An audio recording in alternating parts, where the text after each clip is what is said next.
Semangat pagi, salam sejahtera bagi kita semua. Selamat hari Minggu. Semoga kita semua tetap dalam sukacita apapun keadaan kita pagi ini. Yang pasti kita bersyukur bahwa kasih Tuhan tetap nyata dalam hidup kita. Kita akan masuk dalam saat teduh dengan rehat edisi Minggu 9 Agustus 2020. Mari kita berdoa. Terpujilah Engkau Allah Bapa kami yang di sorga, yang senantiasa memelihara dan memberkati kami dalam hidup ini. Kasih dan pemeliharaan-Mu bahkan berkat-Mu kami kembali nikmati pagi ini.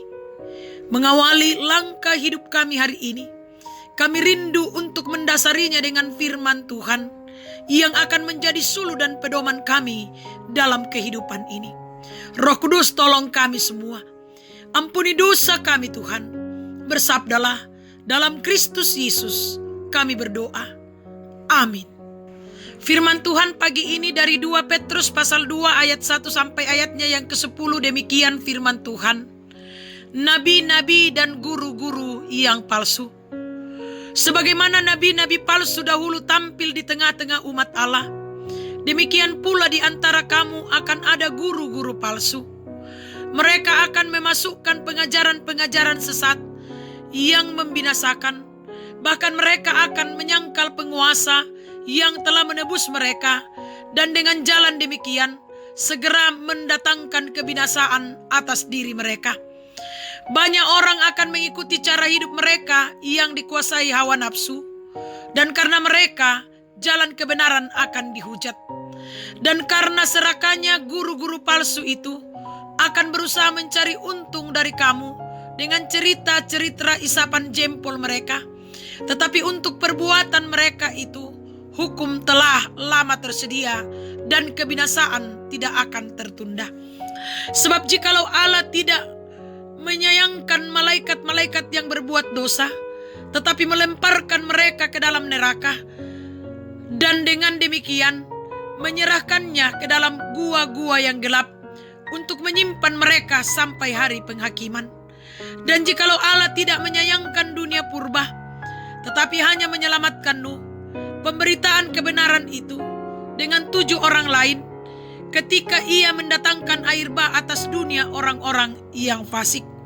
Dan jikalau Allah membinasakan kota Sodom dan Gomora dengan api, dan dengan demikian memusnahkannya, dan menjadikannya suatu peringatan untuk mereka yang hidup fasik di masa-masa kemudian, tetapi ia menyelamatkan Lot, orang yang benar, yang terus-menerus menderita oleh cara hidup orang-orang yang tak mengenal hukum, dan yang hanya mengikuti hawa nafsu mereka saja. Sebab orang benar ini tinggal di tengah-tengah mereka, dan setiap hari melihat dan mendengar perbuatan-perbuatan mereka yang jahat itu, sehingga jiwanya yang benar itu tersiksa. Maka nyata bahwa Tuhan tahu menyelamatkan orang-orang saleh dari pencobaan, dan tahu menyimpan orang-orang jahat untuk disiksa pada hari penghakiman, terutama mereka yang menuruti hawa nafsunya karena ingin mencemarkan diri dan yang menghina pemerintahan Allah. Amin. Jangan terpengaruh. Jemaat yang dikasihi Tuhan, di tahun 2020 ini dunia digoncang dengan penularan wabah virus corona yang bermula di Cina dan telah menelan banyak korban jiwa. Berbagai upaya telah dilakukan khususnya bagi warga negara Indonesia yang bekerja dan belajar di sana untuk segera dipulangkan ke daerahnya masing-masing setelah dilakukan pemeriksaan di Natuna, Riau selama 2 minggu. Virus yang sangat berbahaya dan belum ditemukan obatnya sehingga harus dihindari. Saudara-saudara, guru-guru palsu menyebarkan virus berbahaya berupa pengajaran-pengajaran sesat yang membinasakan. Mereka menyangkal penguasa yang telah menebus mereka, ayat 3, dan menghujat kemuliaan Tuhan, ayat 10.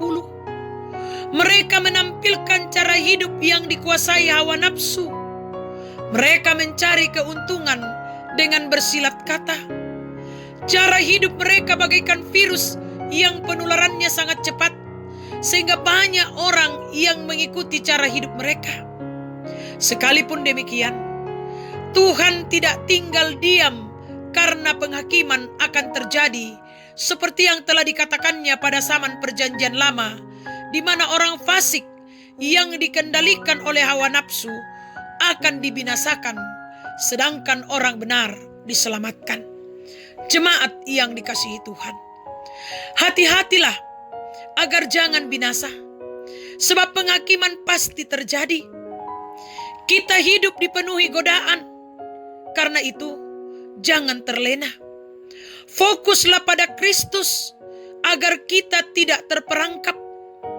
Dia yang memperlengkapi kita dengan pengajaran yang benar, sehingga kita tidak dapat diombang-ambingkan oleh rupa-rupa angin pengajaran, oleh permainan palsu manusia dalam kelicikan mereka yang menyesatkan.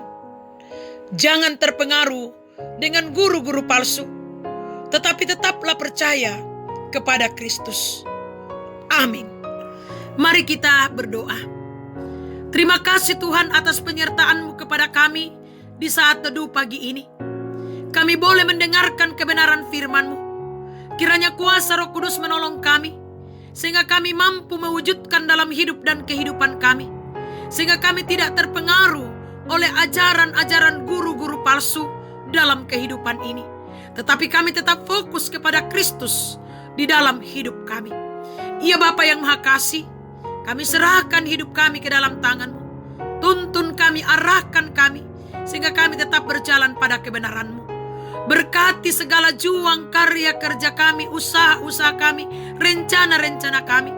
Biarlah berjalan seturut dengan kehendak Tuhan sendiri, dan membuahkan hasil yang baik dalam hidup dan kehidupan kami. Kami nikmati dalam memuji memuliakan nama Tuhan, dan menjadi saluran berkat. Ya Bapa, kami serahkan keluarga kami, anak-anak kami, cucu-cucu kami, orang tua kami, saudara-saudara kami, kekasih-kekasih kami. Kiranya Tuhan yang akan terus menopang, memberkati mereka dalam berbagai aktivitas yang mereka tekuni. Berikan kesuksesan, keberhasilan bagi mereka Tuhan.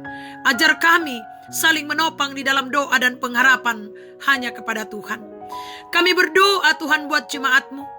Kiranya Engkau berkati mereka dalam segala tugas tanggung jawab mereka. Kami berdoa buat majelis gereja-Mu, pengurus organisasi intragerejawi. Tuhan berkati dalam kehidupan dan dalam pelayanan-pelayanan mereka. Kami berdoa buat pemuda-pemudi-Mu, berkati Tuhan dalam segala tanggung jawab dan pelayanan, bahkan pekerjaan mereka. Lindungi dalam menjalani masa muda, biarlah mereka tetap berjalan pada kebenaran Tuhan. Kami pasrahkan ke dalam tangan-Mu Tuhan ibadah hari Minggu saat ini. Kiranya Engkau yang akan campur tangan di dalamnya, sehingga ibadah hari Minggu boleh dilaksanakan dengan baik, seturut dengan kehendak Tuhan sendiri. Iya Bapa, kami pun berdoa kepadamu, membawa jemaat-Mu yang sakit. Tuhan pulihkan dan sembuhkan mereka. Yang lalai ingatkan, yang berduka Tuhan hiburkan, yang bersuka cita pun karena berbagai hal, sempurnakan sukacita kebahagiaan mereka. Para janda, duda, anak yatim dan piatu, orang tua dalam usia lanjut, dampingi mereka dalam menjalani hidup dan kehidupan ini. Ajar kami untuk terus saling menopang dalam doa dan pengharapan hanya kepada Tuhan sendiri. Ya Bapa kami dalam kerajaan surga, kami pasrahkan perjalanan kehidupan kami hari ini ke dalam tangan-Mu Tuhan. Tuntun kami dalam menjalani masa new normal, sehingga kami tetap berjalan pada kebenaran Tuhan sendiri.